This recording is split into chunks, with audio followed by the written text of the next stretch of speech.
अब देखो, बहुत सारे लोग ये जानने की कोशिश कर रहे थे कि भाई आप ये बताओ कि श्रेयस अय्यर और ईशान किशन के साथ जो हुआ वो तो आपने समझाने की कोशिश की, उसको लेकर के वीडियो पोस्टेड है, अगर आपने नहीं देखा है तो देख लेना। क्योंकि इनसाइड स्टोरी बताइए कि कैसे ईशान किशन को इस सीरीज के बीच में कॉल गया था, इंडिया वर्सेस इंग्लैंड सीरीज के बीच में, कि आप खेलना चाहते हो या नहीं। और श्रेयस अय्यर को लेकर के भी एक ऐसी ही चीज़ सामने निकल कर आई है। तो वो वीडियो नहीं देखा है तो ज़रूर देखना और सपोर्ट करना, सब्सक्राइब करना। बट करंटली जो मैं बात आपको बताने जा रहा हूँ, दैट्स अबाउट कि कैसे अब यहाँ से अगर आप थोड़ा सा आगे बढ़कर देखोगे तो आपको दो चीज़ें पता चलेंगी। पहली चीज़ ये है कि कैसे अब आप यहाँ से जो है, एक सेकेंड, यहाँ से कैसे जो अब आप हार्दिक पांड्या वाला जो केस है पूरा का पूरा, उसे हम किस तरीके से आगे बढ़ता हुआ देख रहे हैं। हार्दिक पांड्या को लेकर ऐसा नहीं है कि फ्री हैंड दे दिया गया है कि आप जब मर्जी, जो मर्जी, जैसे मर्जी करो, ऐसा नहीं है।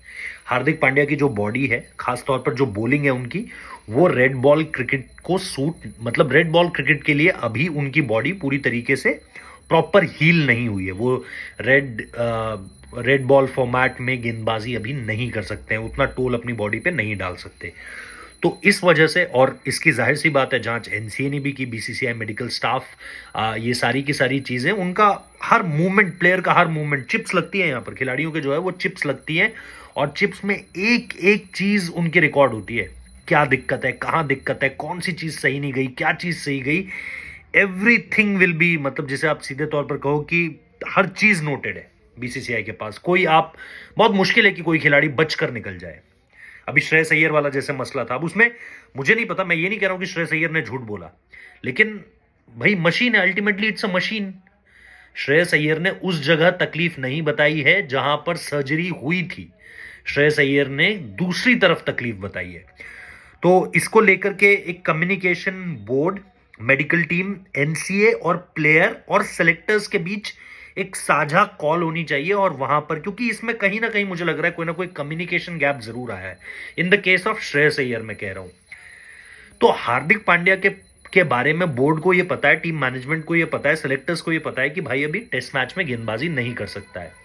और इसको लेकर के जब मेडिकली जांच हुई तो यह बात सीधे तौर पर सही साबित हुई कि अगर आप हार्दिक पांड्या पर इस वक्त पर रेड बॉल खेलने का प्रेशर डालोगे तो आप व्हाइट बॉल में जो खिलाड़ी है उसको भी खो दोगे।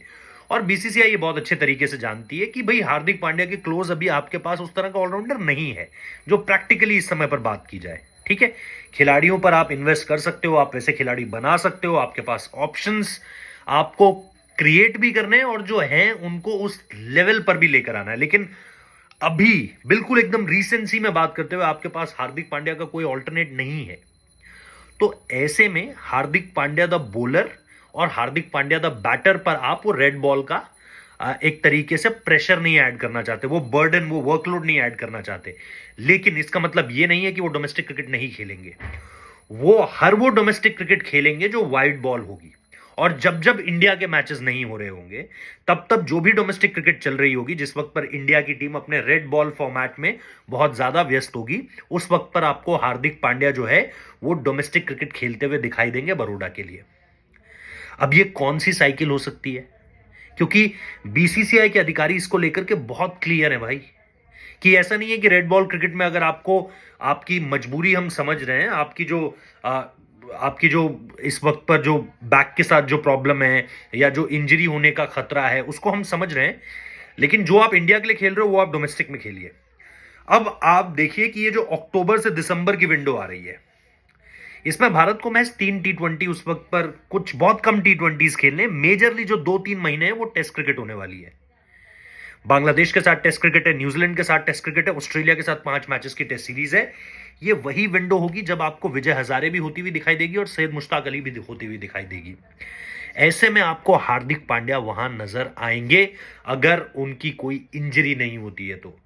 जैसे अब हाल के समय में आप देख लीजिए, आप 19 अक्टूबर से देख लीजिए, 19 अक्टूबर के बाद वो पहली बार डीवाई पाटिल में खेलते हुए आपको नजर आए। ठीक है, मुंबई क्रिकेट एसोसिएशन का जो टूर्नामेंट है, रिलायंस की टीम की उन्होंने कप्तानी करी।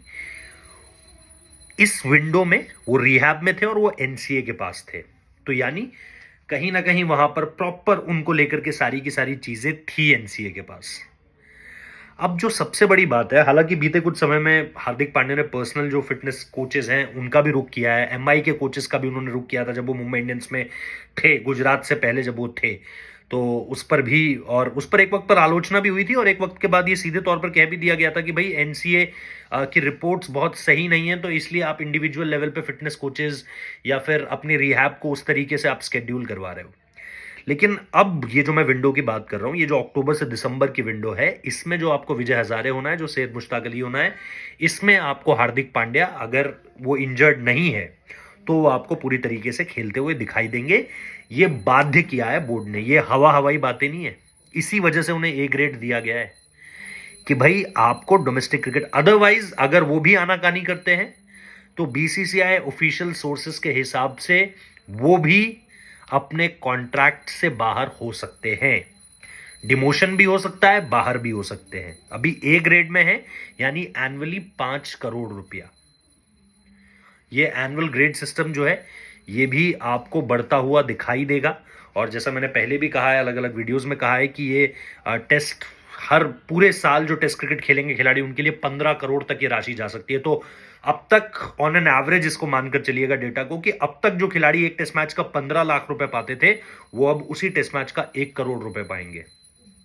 ये मांग रखी गई है, इस पर बीसीसीआई का डिलीवर करता है वो अभी जानना बाकी है। बीसीसीआई क्या 1 करोड़ देता है एक टेस्ट मैच के, या बीसीसीआई बोलता है 70 लाख ले लो जी, बीसीसीआई कहता है नहीं 15 से 50 लाख कर देते हैं जी, चलो, है ना। ये चीजें अभी देखनी है।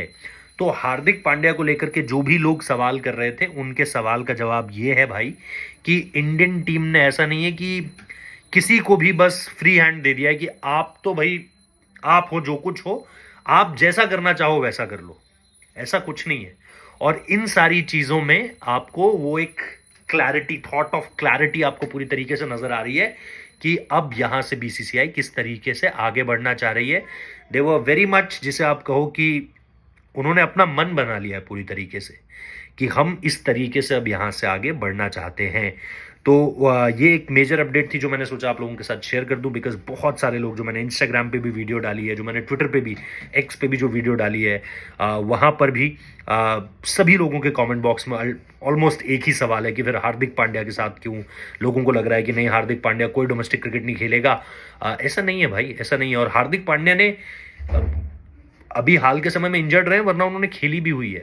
तो इट्स नॉट लाइक दिस कि भाई आप एक ग्रीन सिग्नल दे रहे हो मनमर्जी का हार्दिक पांड्या को। हार्दिक पांड्या को भी उसी तरीके से रहना है जिस तरीके से बाकी खिलाड़ियों को रहना है, और वो रहेंगे भी जिस तरीके से आपने पास्ट में भी, ऐसा नहीं है कि आपने उन्हें डोमेस्टिक क्रिकेट खेलता हुआ नहीं देखा है।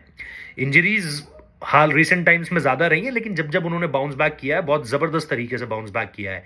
तो hope for the best, let's hope कि वो पूरी तरीके से फिट रहें, एंड लेट्स होप कि चीज़ें जो हैं वो इंडियन क्रिकेट के लिहाज से बेहतर रहें। Thank you so much. अगर आपने सब्सक्राइब नहीं किया तो प्लीज़ कर लीजिए, शेयर कीजिए अपने दोस्तों के साथ। मैं आपसे आपको यही मिलूंगा, एंड जी बताते रहिएगा और क्या क्या चाहिए।